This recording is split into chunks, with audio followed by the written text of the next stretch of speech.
In December 1972, a plane carrying 45 people crashed into the freezing Andes Mountains. What happened next is one of the most terrifying survival stories in history. But before we continue, like, share, and subscribe, and hit the notification bell if you love your parents. And if you don't, well, I guess you don't love your country.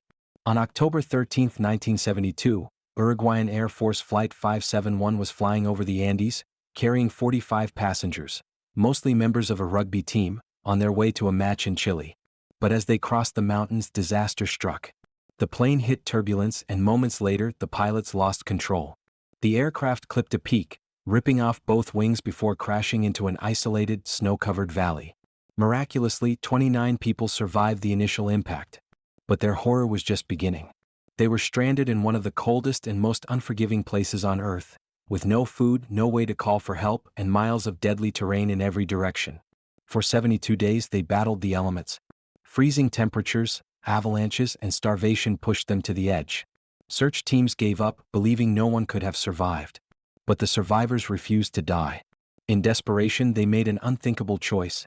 To stay alive, they had to consume the bodies of those who had perished. It was a decision that haunted them for the rest of their lives. Finally, after months in the frozen wilderness, two survivors, Nando Paradu and Roberto Canessa, braved the mountains and trekked for 10 days to find help. When they were finally rescued, the world was stunned by their story.